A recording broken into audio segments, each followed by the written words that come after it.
Voilà, bien, je me réjouis de vous retrouver ce matin pour ce temps dans la présence de Dieu et puis pour méditer la parole de Dieu. Le texte qui m'est revenu pour ce culte, c'est un texte qu'on connaît bien, qu'on trouve dans le livre des Actes et qui nous décrit un temps particulier de cette église. Et quand on lit ce texte, on se dit, vraiment, c'est une vision idéale de l'église. Et ce matin, je voudrais le méditer avec vous, non pas comme une description de ce qui s'est passé il y a très longtemps, 2000 ans, mais comme une actualité que Dieu veut nous amener à vivre et à nous emparer de ce texte comme une prière pour prier pour l'Église, prier pour nous. Parce que dans ce texte, on trouve les conditions de développement. Alors d'une Église, bien sûr, pour ceux qui sont concernés par la marche de l'Église, mais pas seulement. Parce qu'en fait, ce texte nous montre des clés pour nos vies personnelles, comme pour nos familles, comme pour toute organisation dans laquelle on se trouve et que l'on veut placer au bénéfice de la bénédiction et de la grâce de Dieu. Ce texte, c'est donc dans le livre des Actes, au chapitre 9 et au verset 31. Un texte très simple que les habitués de la lecture de la Bible ont lu souvent et sur lesquels, en tout cas en ce qui me concerne, je m'arrête régulièrement. Ce texte nous dit « L'Église était en paix ». Alors on est au tout début de l'histoire de l'Église. Dans toute la Judée, la Galilée et la Samarie, elle s'édifiait, marchait dans la crainte du Seigneur et progressait par l'assistance du Saint-Esprit. Alors selon notre expérience de la vie d'Église, on peut se dire ce texte c'est vraiment un texte qui nous présente une Église idéale. Or il n'y a pas d'Église idéale, il n'y a pas de famille idéale, il n'y a pas de vie idéale. Et pourtant, ce texte nous parle d'une réalité que traversait l'Église de l'époque comme étant un moment de paix, un moment de grâce. Et ça m'interroge. Quand on s'arrête sur l'actualité de cette Église, ce qui a fait les événements, les circonstances passées, on s'aperçoit que la paix ici, c'est pas du tout quelque chose c'est pas un long fleuve tranquille, c'est pas une vie sans accrocs. C'est pas une vie sans chaos, sans difficulté, parce que pour les historiens nous rapportent que cette Église avait passé par des temps difficiles. Et ça m'interroge parce que la paix dont il est question ici, pour nos vies, pour nos familles, pour notre pays, pour l'Église, c'est pas toujours celle qu'on imagine. C'est pas toujours l'absence de conflit, l'absence de tension, l'absence de difficultés ou de défis. C'est plus que cela. C'est beaucoup plus que cela. Et c'est encore mieux que cela. Et c'est ce à quoi je voudrais en venir dans un premier temps. Cette Église venait de vivre des temps de persécution. Des temps dans lesquels la foi que ces chrétiens professaient a été contestée. Contestée par le pouvoir politique, pouvoir religieux. Et c'est pas facile, hein. Alors nous, on est dans un temps dans lequel on peut vivre notre foi librement, on l'apprécie. Il y a des pays dans lesquels les chrétiens sont sous l'oppression. Vous savez que, en fait, les chrétiens sont dans le monde la catégorie sociale qui est la plus persécutée et la plus en difficulté dans l'ensemble des nations. Ce sont des statistiques officielles qui le montrent. Donc c'est pas toujours facile de vivre sa foi selon les pays où on se trouve. Et c'est ce que vivait cette Église au 1er siècle. Pourtant, on dit elle était en paix. Tiens. Quelque temps auparavant, cette Église venait d'être secouée par des murmures. Vous savez, de toute communauté humaine, dans la famille, au travail et dans l'Église aussi, parfois il y a des revendications, il y a des mouvements d'humeur, mouvements sociaux ou autres dans nos nations. Et puis il y avait une espèce d'inconfort, de malaise qui est monté dans cette communauté qui était très nombreuse. Alors c'est un problème d'organisation, je passe sur les détails, acte 6 pour ceux qui connaissent l'histoire. Donc on venait de vivre un temps où c'était un peu chaud, c'était un peu difficile. Et puis, juste avant que ce texte ne décrive la vie de l'Église, le premier martyr venait d'avoir lieu, Étienne. Étienne, c'était un croyant qui, à cause de sa foi, à ce moment-là, a été non seulement persécuté, mais a été le premier martyr, il a été lapidé. L'Église était en paix, mais c'est quoi cette paix? À quoi est-ce qu'on pense? Et peut-être que ce texte nous invite à reconsidérer notre compréhension de la paix. Nous, on rêve d'une vie chrétienne, d'une vie sociale, d'une vie de famille, d'une vie professionnelle dans laquelle tout baigne, tout va pour le mieux, on est épargné, on vit d'une façon la plus confortable qui soit. Et parfois, en tant que croyants, on a cette idée que la paix que Dieu veut nous donner, c'est celle qui nous épargne de toute difficulté, de toute tension, de tout trouble. Et du coup, quand ça secoue, quand on est un peu chahuté par les circonstances, on se dit, mais où est Dieu? Si Dieu existait, alors les croyants ne se posent pas cette question. Ceux qui peut-être ne partagent pas la foi ont rapidement cette question à l'esprit. Mais les croyants, même s'ils ne le formulent pas ainsi, se disent, mais parfois avec tout ce que je fais pour Dieu, avec la façon, il me semble que tout devrait aller pour le mieux. Parce qu'on a un idéal qui n'est pas toujours juste. La paix dont il est question ici, c'est beaucoup plus que cela. C'est pas celle qui est fonction des circonstances, c'est pas celle qui est déterminée par un environnement favorable, positif, même si on aime tous et on préfère tous que l'environnement soit favorable et positif. Mais la paix que Dieu promet pour nos vies, pour nos familles, pour l'Église, elle transcende les circonstances, elle dépasse les situations. Elle n'est pas à la merci des vents et notamment des vents contraires. Elle provient d'ailleurs, elle vient de la présence même de Dieu. Et c'est de cela dont je voudrais parler pendant un instant, comme un but, comme une promesse, comme une clé pour notre développement. Ce matin, nous pouvons nous ouvrir à une dimension de paix que Dieu veut nous donner, qui est celle du shalom. Dans le peuple hébreu, la paix, ça représentait finalement la plénitude de la bénédiction de Dieu, bénédiction qui ne veut pas dire succès, qui ne veut pas dire facilité, mais qui veut dire présence de Dieu. Avec tout ce que ça comporte de promesses, de salut, de sécurité. Donc cette paix-là, c'est celle qu'on est en train de vivre ce matin et d'expérimenter dans la présence de Dieu. Et celle qui peut nous accompagner au travers des moments les plus difficiles et les plus sombres. Quand les sacrificateurs priaient pour la nation, ils étaient invités à prier pour la paix. Que la grâce et la paix vous soient données. Et que, ainsi, Dieu fasse briller sur toi sa grâce. Ce matin, ce que je voudrais souligner, c'est que cette paix, elle est associée à la présence de Dieu. Elle est associée à notre attachement au Seigneur. Elle est associée à notre capacité de regarder au Seigneur au-delà de tout ce qu'on peut vivre, ressentir, mais à s'attacher à lui comme on y a été invité. Et là, tout d'un coup, il se passe quelque chose qui est de l'ordre du miracle. Quand je lis ce texte, je me dis que pour qu'une communauté aussi nombreuse que l'Église de l'époque, mais aussi fragile aussi, parce que quand on parle d'Église, nous on pense à l'institution, on pense à quelque chose qui est historique. Mais ici, c'est pas l'Église historique, c'est l'Église qui venait de démarrer, qui venait de naître, de surgir dans l'histoire.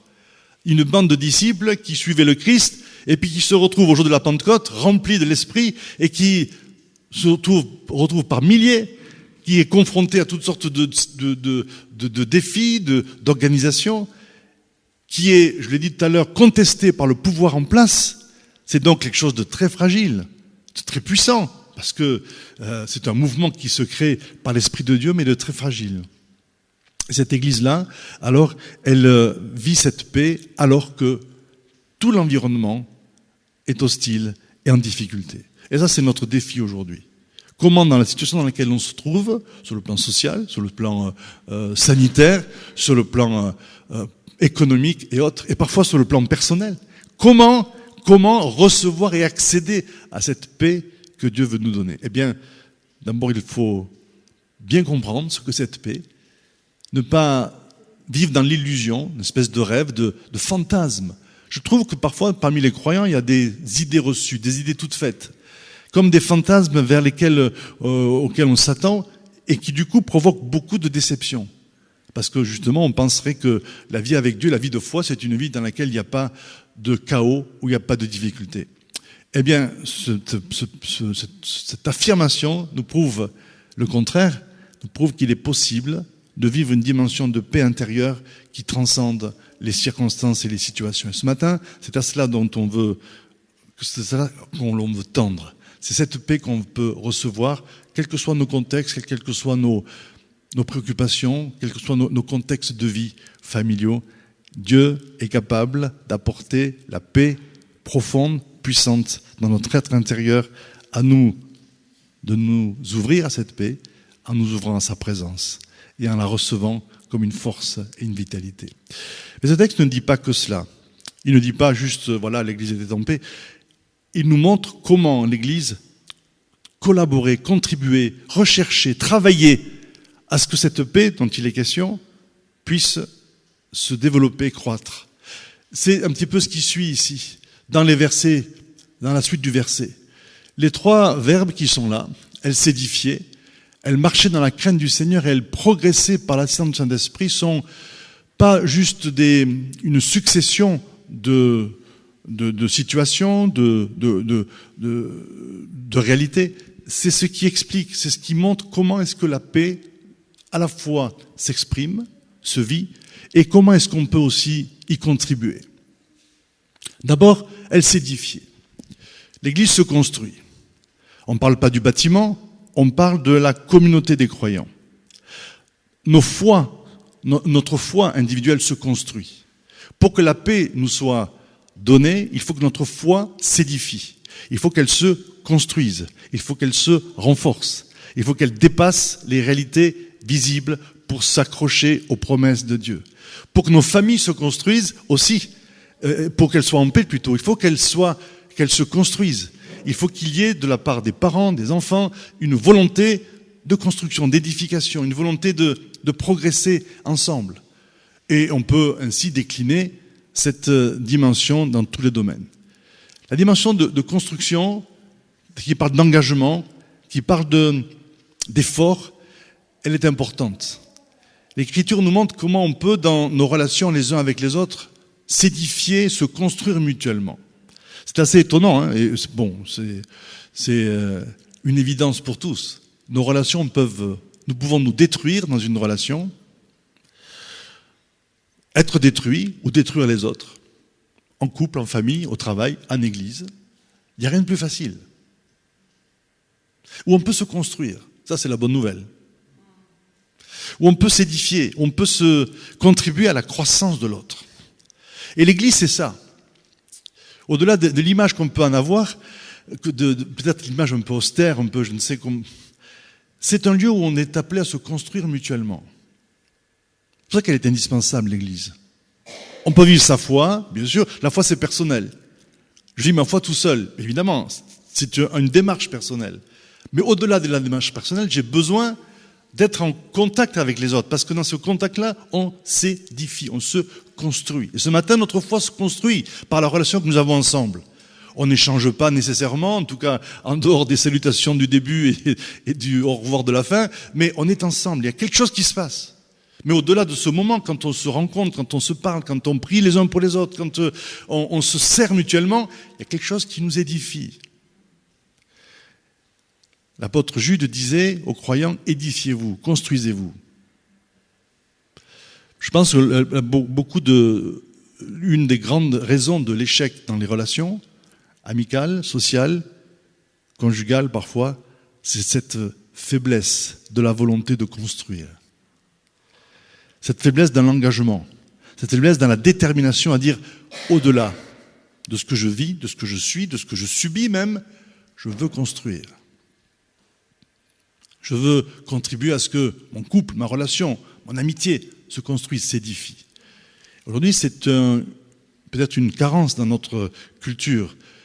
On aime tellement les choses qui vont vite, on aime tellement les solutions toutes faites, on veut du ici et maintenant, que du coup, l'idée de construire, l'idée de tisser des relations, quelles qu'elles soient, l'idée de bâtir même un avenir, eh bien, peut être fragilisée. Et du coup, on s'arrête au premier écueil, on s'arrête aux premières difficultés. L'Église est un lieu où on est engagés les uns avec les autres. La Bible parle d'un corps. C'est pas pour rien. Un corps, c'est dans lequel nos membres sont liés les uns aux autres sans même qu'ils en aient conscience. Il n'y a aucun membre qui prétend vivre sa vie tout seul ou indépendamment. Et Paul le dit tellement simplement. Aucun de nos membres ne peut dire à l'autre, j'ai pas besoin de toi. Ça vient même pas à l'esprit, c'est hors de sens.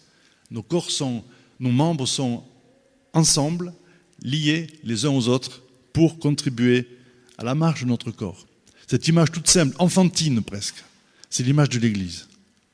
Et dans ce moment où les relations sociales sont distendues pour toutes sortes de raisons, la peur, les distanciations, qu'on appelle sociales, que je préfère appeler physiques, parce qu'il n'y a rien de plus terrible que d'être séparés les uns des autres sur un plan social, c'est destructeur.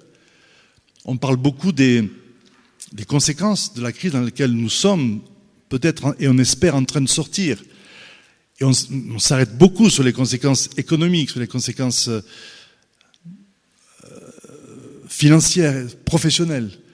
Et heureusement, depuis quelque temps, on commence à être attentif à une autre dimension des conséquences de cette crise, c'est les dimensions sociales. C'est l'isolement, c'est la crainte qui s'empare parfois face aux autres, la peur les uns des autres. Alors peur d'être contaminé, tout ça.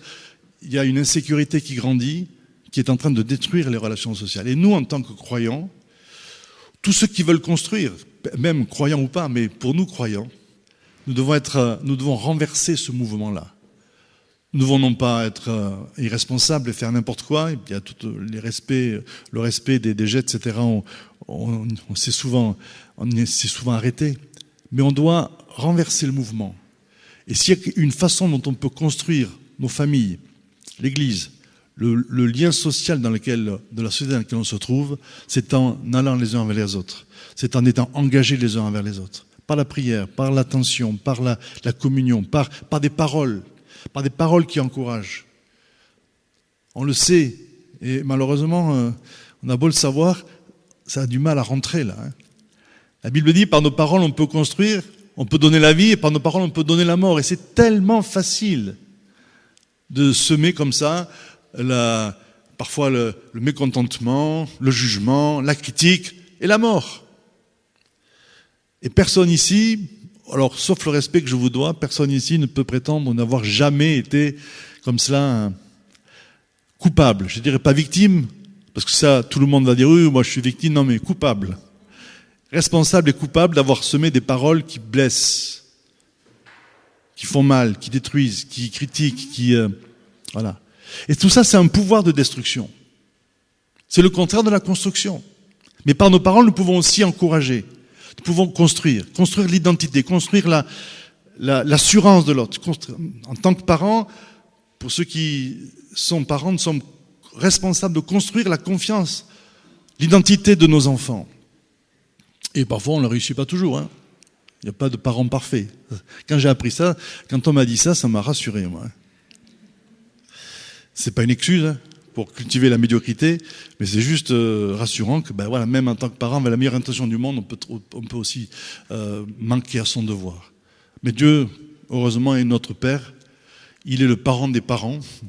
Et quand on vit avec lui, en famille, en couple, en église, alors il nous apprend à nous corriger, à nous perfectionner. L'église était en paix, elle s'édifiait. C'est une prière que je voudrais qu'on fasse. Notre église, ma famille, mes relations, vous pensez au cercle dans lequel vous êtes, est en paix. Et pour que cette paix abonde, je veux construire, je veux édifier, je veux fortifier. Je ne vais pas entrer dans le détail dans l'église, tout ce qui est mis en place à ce but-là. Les ministères sont là pour édifier. Les charismes, les dons spirituels sont là pour édifier. Paul dit, si vous cherchez à exercer des charismes, que ce soit pour l'édification de tous. C'est-à-dire que l'Église, c'est le lieu où on n'est pas là ni pour paraître, ni pour exister, ni pour trouver une reconnaissance, ni pour être reconnu d'une manière ou d'une autre. Mais c'est le lieu où on s'oublie, comme le Christ s'est lui-même oublié.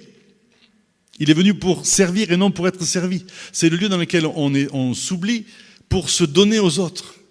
Imaginez une société idéale. C'est ça.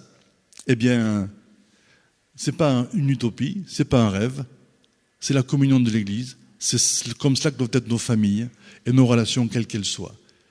Si nous voulons travailler à ce que la paix abonde dans nos relations sociales, dans nos relations fraternelles, alors engageons-nous à construire, à édifier, à fortifier. Bannissons ce qui détruit, bannissons ce qui fait mal.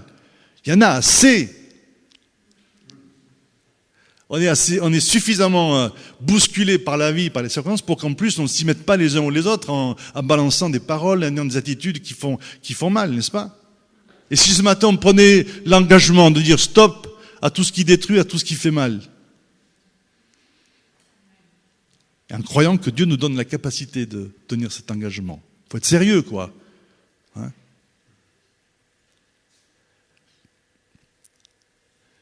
S'engager à construire, à fortifier. Elle marchait dans la crainte du Seigneur. Alors là, c'est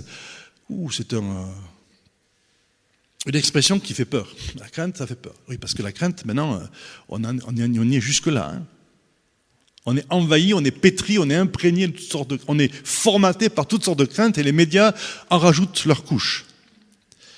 Alors c'est pas de cette crainte-là dont je voudrais parler et dont l'Écriture parle. La crainte du Seigneur, c'est pas la peur, c'est pas la pétoche, c'est pas la frousse.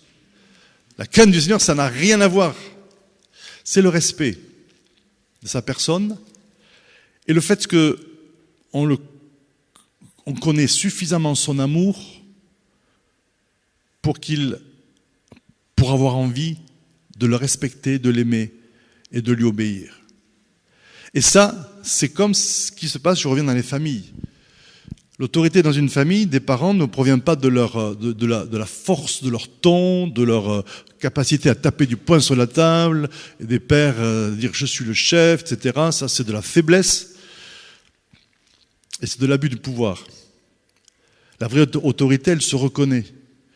Et plus on manifeste de grâce et de compassion pour ceux qui nous entourent, plus notre autorité à leurs yeux grandit. Pas une autorité pour dominer, j'y reviens, ni pour détruire, mais une autorité pour construire. Et là, on est sur le terrain du royaume de Dieu. L'Église doit offrir une autre société que celle dans laquelle on est. Non pas une société dans laquelle on s'affirme en négligeant et en refusant aux autres d'exister, en négligeant le droit, en s'imposant, mais une communauté dans laquelle on s'engage à servir. Et quand on sert, Jésus dit que du coup, on devient le plus grand. Alors, c'est pas non plus pour nourrir la mégalomanie, hein. On ne devient pas le plus grand pour dominer, mais on devient le plus grand dans le sens qu'on contribue à ce qui fait du bien, à ce qui construit, à ce qui édifie les autres. Et la vraie autorité, elle vient non pas de l'abus, ni du contrôle, ni de la domination. Ça, c'est le résultat du péché. La vraie autorité, elle vient de l'amour. J'aime souvent illustrer cette réalité par ce que nous vivons en tant que parents ou ce que nous avons vécu en tant qu'enfants. Quand un enfant fait une erreur, une bêtise, ce qui va gagner son cœur, c'est pas la brutalité de la punition, mais c'est la capacité et la force de l'amour et du pardon. Et c'est exactement ce qui est dit à l'égard de Dieu. Dans le psaume 32, je vais vous donner la référence exacte, le psaume 130, oui, non, psaume 32 parle aussi du pardon, mais c'était pas la bonne référence. Psaume 130, verset 4 dit « Le pardon se trouve auprès de toi afin qu'on te craigne. » Ça paraît contradictoire, ça. Comment se fait-il que d'un côté on est pardonné, d'un côté on craint? Nous on se dit, dans nos limites, ah oui, si je pardonne, on va pas me respecter. Si je pardonne, je vais me faire avoir. Si je pardonne, je vais paraître faible. La loi du royaume de Dieu, c'est autre chose. Le pardon suscite la crainte, non pas la crainte au sens de peur, mais la crainte au sens de respect, au sens de l'amour, au sens de l'attention. Et c'est vrai que on a tous vécu, quand on a fait preuve de pardon envers un enfant, on gagne encore plus son amour et sa confiance. Et c'est exactement ce qui se passe avec Dieu. Quand je reçois son pardon, j'ai envie de l'aimer. J'ai envie de le respecter. J'ai envie d'être attentif à ce qu'il veut, à ses désirs.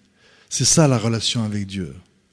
Ça n'a rien à voir avec une religion. C'est juste une relation dans laquelle nous recevons son amour et nous y répondons comme on l'a fait ce matin dans l'adoration en disant « Seigneur, je veux t'aimer, je veux te respecter. Une église qui marche dans la crainte du Seigneur, c'est une église qui vit la révélation de qui est Dieu, ce Dieu de grâce, ce Dieu qui pardonne, ce Dieu qui accueille, ce Dieu qui libère, ce Dieu qui ne met pas de barrière, qui ne met pas de distance, lui, entre eux. Et pourtant, on est porteur de beaucoup plus qu'un virus. On est marqué par le péché, par la mort, par la révolte, par tout ce qui est sale, qu'on le veuille ou non. Et Dieu ne met pas de barrière entre nous et lui. Il nous attire. C'est le sang de l'avenue de Jésus. Si on devait résumer l'évangile, ce serait ça. C'est Dieu qui vient, qui établit un pont, qui vient pour pardonner, qui vient pour aimer, qui vient pour nous rencontrer. Et tous ceux qui rencontraient Jésus n'avaient qu'une envie, c'était de changer de vie, c'était une envie de lui obéir, de ne plus pécher, de vivre pour Dieu. Et aujourd'hui, ceux qui vivent l'amour de Dieu, comme ce matin on est invité à le vivre, ceux qui le reçoivent, eh bien, ont la même réaction. Seigneur, je veux t'aimer. C'est exactement ce qu'on a vécu ce matin dans ce temps de louange, d'adoration. Affirmation, proclamation de l'amour de Dieu, et en retour réponse, Seigneur. Voilà. Donc l'Église, c'est le lieu dans lequel Dieu révèle son amour. Ce matin, Dieu révèle son amour par sa présence. Il le révèle par les uns et les autres, par les attentions, par les gestes, par les paroles, par les encouragements. Nous pouvons recevoir une plus grande dimension de l'amour de Dieu aujourd'hui encore. Est-ce qu'on pourrait prier, fête des pères, magnifique, et faisons la fête du Père aussi. Celui de qui descend tout don parfait, toute grâce excellente. Ouvrons-nous à son amour, acceptons, recevons, laissons-nous bouleverser, transformer, révolutionner par l'amour de Dieu encore aujourd'hui, plus que jamais. Et du coup, aimons-le, servons-le. Marchons dans la crainte du Seigneur, dans ce sens-là. Et plus on découvre son amour, plus on a envie de lui plaire. Et je termine sur ce point, je terminerai là-dessus. La vie chrétienne, du coup, ne devient plus une somme de tu dois pas, tu fais pas. C'est pas ça. La vie chrétienne, ça devient une relation avec Dieu dans laquelle, recevant son amour, on a envie de conformer notre vie à ce qu'il attend de nous. C'est ce qu'on appelle la grâce, qui nous enseigne et qui nous transforme. Elle marche dans la crainte du Seigneur, l'Église, la communauté, et elle croît, elle progresse par l'assistance du Saint-Esprit. On parle beaucoup aujourd'hui de progression, de développement, notamment de développement personnel, mais bien l'Église est un lieu de développement aussi, un lieu de croissance. Le verbe qui est employé ici, c'est un verbe qui parle d'abondance. La croissance, la progression, c'est ce qui permet à cette communauté du premier siècle, mais cette promesse-là, elle a accompagné l'Église tout au long de son histoire, qui permet à nos églises locales d'avancer, de triompher des circonstances et de progresser dans les projets de Dieu. La progression ici, je vais m'arrêter un instant, elle est de tous ordres. Elle est numérique. Dans l'Église du premier siècle, c'est par dizaines de milliers que les personnes se tournaient vers Jésus. Aujourd'hui, dans le monde, l'Église progresse. C'est pas encore si évident en Occident et notamment en France, mais dans les pays d'Afrique, les pays d'Asie, les pays d'Amérique du Sud, l'Église progresse. Le nombre de croyants, de gens qui découvrent l'amour de Dieu grandit toujours plus. Il y a plus de personnes qui se convertissent à Christ que de personnes qui se convertissent à l'islam. C'est pas une compétition, hein. Je dis pas ça parce que c'est une compétition, mais juste parce que les informations que l'on a pourraient nous paraître contredire cela. Il y a plus de conversion au Christ que de conversion à l'islam aujourd'hui. Et je dis pas ça pour agresser ou pointer du doigt l'islam, mais c'est juste pour montrer que l'amour de Christ est en train de gagner du terrain. Et il produit dans les vies des changements et des transformations qui sont radicales. Donc la croissance, la progression, elle est numérique. Oui. Nous allons faire des baptêmes bientôt. C'est un des signes de la progression numérique. Alors ce matin, il y a plusieurs personnes qui sont ou en vacances ou en déplacement. Et puis les cultes en distanciel ne favorisent pas l'impression de nombre. Mais bon, on sait qu'on est nombreux. Et on salue tous les amis à nouveau qui sont qui vont voir ce culte à leur tour, en différé. Mais c'est une réalité de la croissance. Mais la Bible ne parle pas que de croissance numérique, parce que le but, c'est pas d'avoir des foules, c'est pas d'avoir des auditoires. Le but, c'est d'avoir des hommes et des femmes qui avancent dans leur foi et qui progressent dans leur vie. Et l'Église, parce que justement on s'y édifie, parce qu'on se construit, on progresse, est un lieu de progression. On a chacun un potentiel qui nous est donné par Dieu et qui est destiné à se développer, à se déployer. Et j'aime voir l'Église comme cette communauté dans laquelle le potentiel de chacun est pris en compte et peut se déployer. Alors bien sûr, il y a plein d'autres lieux de formation et d'accompagnement dont on bénéficie sur le plan de l'éducation, sur le plan, toutes sortes de plans. Mais nous sommes là pour viser. Pourquoi est-ce qu'on s'édifie? Pourquoi est-ce qu'on se construit? Parce qu'on sait que Dieu a bien plus pour chacun de nous que ce que nous sommes, que ce dont nous avons conscience, que là où nous en sommes aujourd'hui. Et Dieu veut nous faire progresser dans l'amour, dans la patience, dans l'humilité, dans le service, dans nos compétences professionnelles, dans nos relations sociales. Il veut nous faire progresser. J'espère que pour nous, notre vie, elle n'est pas comme ça devant une sorte d'impasse. C'est possible, on peut vivre cela. Mais la bonne nouvelle, c'est que le salut ouvre un chemin. La présence de Jésus ouvre un chemin. Il n'y a pas de situation bloquée, il n'y a pas de situation sans issue. Aucune situation, ni intérieurement, ni extérieurement. Il y a toujours un chemin. La Bible dit que Dieu ferait un chemin dans la mer. Alors, la mer, il n'y a rien de plus instable. Moi, je n'ai pas le pied marin. On m'a invité à piloter des petits bateaux. Ça ne m'a pas passionné. Moi, je préfère les voitures où on a deux qui accrochent. Et là, on peut y aller. Voilà, moi, j'aime ce qui est stable. Mais quand Dieu dit qu'il ouvre un chemin dans la mer, ça veut dire que là où il n'y a absolument pas de voie de passage, là où il n'y a pas de stabilité, là où il n'y a rien de ferme, il ouvre un chemin. Il n'y a pas d'impossibilité en Dieu, c'est extraordinaire. Parfois on se sent intérieurement bloqué, enfermé. Et oui, nos vies intérieures sont des prisons, pour toutes sortes de raisons. L'Évangile libère, ouvre les prisons intérieures, et nous amène à progresser dans la confiance, dans la paix, dans la relation, dans l'amour, dans le pardon. Pardon, c'est le cas de le dire. L'Église progresse. Et pour tous ceux qui marchent dans cette communauté depuis des années, vous voyez bien la progression. Elle est évidente. Excusez-moi. Par l'accomplissement des projets de Dieu, par la multiplicité des entreprises qui sont menées, par l'évolution des uns ou des autres, par la prise de responsabilité des uns et des autres, par la croissance dans l'appel, dans la destinée des uns et des autres. L'Église progresse parce qu'elle est celui dans lequel Dieu répand sa paix. Et cette progression procure la paix qui satisfait, qui nous comble. L'absence de progression produit la frustration. Et oui, quand je suis là, je bute contre des limites intérieures ou extérieures, ça produit une frustration, et parfois plus que cela. Quand je peux progresser dans ce que Dieu ouvre pour moi, alors là, je reçois un sentiment de plénitude, de gratitude aussi, de reconnaissance. L'Église, lieu de progression, par l'assistant du Saint-Esprit. Regardons, ouvrons les yeux sur tous les domaines dans lesquels on a pu progresser les uns et les autres, communautairement, individuellement. Voyons-y l'action du Saint-Esprit. Quand des personnes se tournent vers le Seigneur, se font baptiser, comme ça a été le cas il y a quelques temps, ça va être le cas dans quelques mois ou semaines, eh bien, c'est l'œuvre du Saint-Esprit. Honorons, bénissons. Saint-Esprit, source de croissance, source de développement, source de plénitude. Alors, j'ai voulu juste rappeler ce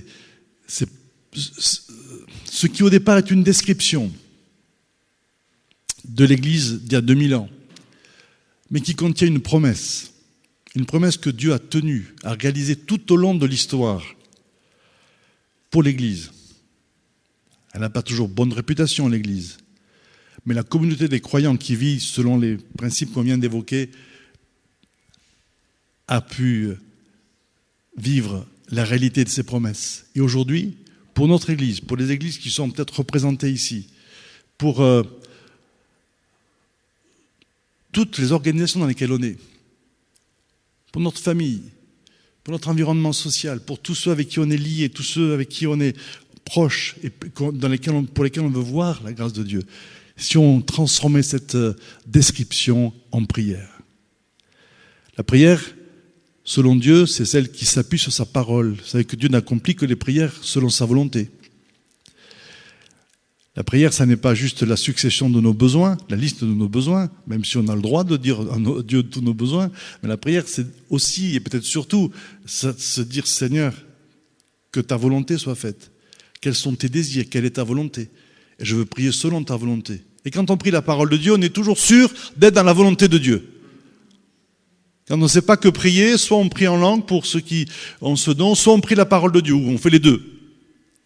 Pas simultanément, mais l'un après l'autre. Et quand on prie la parole de Dieu, on est sûr d'être au cœur de ce que Dieu veut. C'est encourageant, ça. Vous êtes sûr d'être exaucé ce matin? Vous y croyez pas ou quoi? Ah, vous voulez être exaucé? Eh bien, priez la parole de Dieu avec moi. Pour la communauté que nous sommes, mais élargissons à tous les cercles dans lesquels nous sommes impliqués et dans lesquels nous voulons voir le progrès, de l'avancement, du développement. Et on va donc adapter ces paroles. L'Église était en paix. Non, l'Église est en paix. Vous pouvez le dire avec moi, ça? L'Église est en paix. Vous pouvez penser à votre Église, vous pouvez penser à l'Église de notre réseau, notre famille spirituelle, le réseau de Nouvelle Connexion, vous pouvez penser aux différentes églises de différentes confessions, dénominations. On ne connaît pas tout ce qui s'y passe, et d'ailleurs ça ne nous regarde pas toujours, mais on veut proclamer que Dieu veut donner sa paix à toute l'Église. Vous pouvez penser à votre famille. Ma famille est en paix. On peut le dire ensemble, ça? Ma famille. Et je sais que ça représente un défi parfois, parce que la réalité n'est pas toujours au rendez-vous. Mais voilà une parole. Ma famille est en paix. Je veux proclamer et je veux accueillir la paix de Dieu. Et cette paix, je veux la construire aussi. Comment? Elle s'édifie. L'Église s'édifie. L'Église se construit. Dans le Gers, en France, francophonie, ma famille se construit. Mon cercle de relations se construit. Parce que je décide de construire. Je décide d'édifier. Je décide de contribuer à la construction. Allez, fini les destructeurs. Bonjour les constructeurs. Alors à midi, pendant le repas dominical, si vous sentez qu'il y a un dérapage dans le sens de la destruction, hop, hop. C'est ce que tu as dit ce matin? Tu t'es engagé à construire. Mais oui. Il ne s'agit pas de construire sur une illusion ou de manière superficielle, mais construire en apportant la présence de Dieu, la parole de Dieu, la grâce de Dieu. Elle marche dans la crainte du Seigneur. Seigneur, que notre Église, que nos familles reçoivent toujours plus de ton amour, de ta grâce et de ta révélation. Et que notre amour pour toi augmente. Et notre volonté de t'obéir augmente. Et elle progresse. Alors vous l'avez compris, on peut décliner ça dans plusieurs cercles. On va terminer en s'arrêtant sur l'Église, parce que c'est quand même le but de notre rassemblement ce matin, et proclamer. L'Église est en paix, elle s'édifie, elle marche dans la crainte du Seigneur et progresse par l'assistant du Saint-Esprit. Amen. L'Église est en paix, elle marche dans la crainte du Seigneur, elle s'édifie, elle marche dans la crainte du Seigneur, elle progresse par l'assistance du Saint-Esprit. On entre dans une période de repos, de dispersion, de vacances.